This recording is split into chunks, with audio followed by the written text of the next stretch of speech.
Aha ni mu ntambara ikomeje guhuza Isirayeli ndetse n'umutwe wa Hamas, intambara ikomeje kubera muri Gaza. Kinguye ikaze kuri channel yitwa Jab TV Show Rwanda, ndetse kandi ndagusuhuje. Reka turebe hamwe muri rusange ibijyanye n'ibikomeje kuvugwa muri intambara Isirayeli ndetse ikomejwe n'umutwe wa Hezbollah. Ibintu nkojwe n'ibivugamo ari byinshi. Jab TV Show Rwanda. Isirayeli yarashe ibisasu biremereye mu majyepfo ya Liban. Ahangaha nari ibirindiro by'umutwe wa Hezbollah, umutwe wakomeje kuzanyaho n'ingabo za Isirayeli kuva icyo gihugu cyakwinjira muri Gaza kwanga n'umutwe wa Hamas. Kuva icyo gihe impande zombi zikomeje kurasana. Icyakora mu minsi 10 ishize ibintu byahinduye isura, cyane cyane nyuma y'uko Isirayeli igabye ibitero ku byombo bya Hezbollah. Mu bitero byahitanye abantu barenga 37, abandi barenga 2800 barakomereka. Ibyo bitero byakurikiwe n'ibindi bitero bikomeye cyane byarashwe ku birindiro by'umutwe wa Hezbollah, cyane cyane mu majyepfo ya Liban. Kuri uyu wa mbere ibi bitero byarushijeho gukaza umurego, dore ko Isirayeli yarashe inyubako nyinshi cyane mu duce dutandukanye turi hafi n'umupaka ihana n'igihugu cya Liban.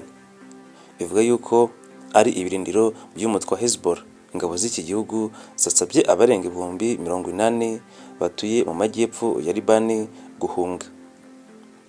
Bingibi byatumye abantu barenga 1000 bafata inzira berekeza y'ubuhungiro, cyane cyane mu majyaruguru. Abenshi muri abangaba berekeje inzira y'amajyaruguru, cyane cyane mu murwa mukuru w'icyo gihugu Beirut. Bingibi byabaye nyuma y'uko Hezbollah isabye abaturage kuguma mu ngo zabo, ariko bakayinanira.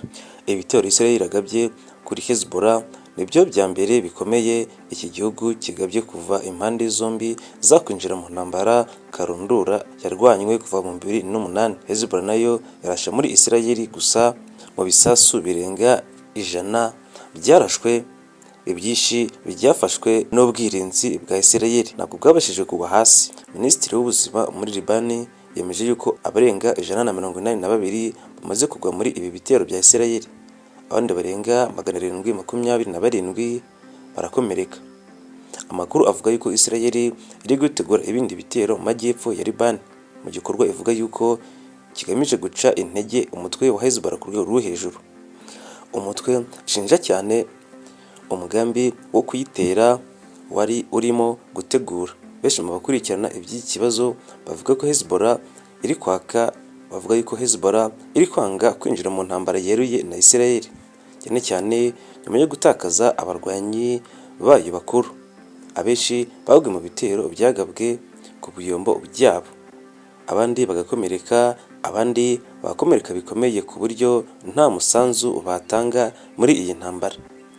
Uyu mutwe kandi wugarijwe n'uburyo Isirayeli yabashije kwinjira mu makuru y'ubutasi bwayo, ari nayo yavuyemo ibitero karundura simusiga iri kugabwaho n'iki gihugu cya Isirayeli.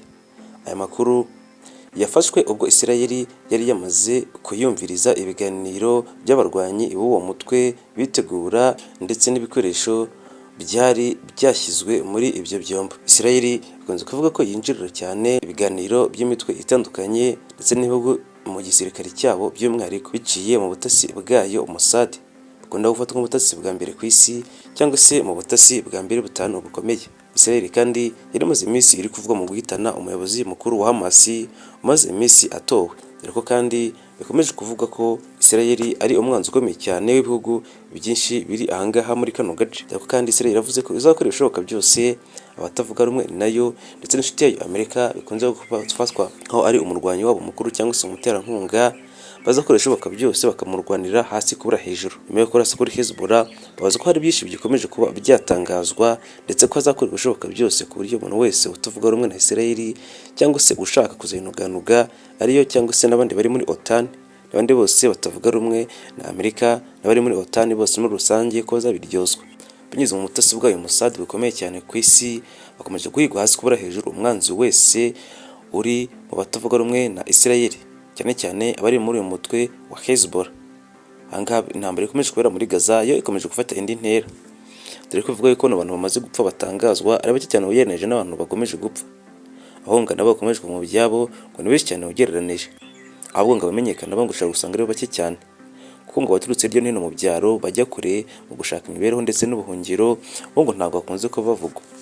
Ngo bavugwa ni ababa bazwi cyangwa se baciye mu nzira zemewe, abaciye mu nzira zitazwi nko mu mazi, abambutse imigezi mu bundi buryo budasanzwe cyangwa se hari abagenda amajoro batazwi ntabwo bavugwa. Iyi ngingo niyo mpamvu abarebera kure bya politiki mpuzamahanga bavuga ko intambara ishobora kuba imaze kugera ku rwego rwo hejuru cyane, ahubwo hakeneye izindi ntambara, ahubwo bwo kuba yakwitwa intambara yeruye ku mpande zombi, ndetse kandi ngo hakenewemo izindi mbaraga zatuma kino kibazo kigana ku musozo.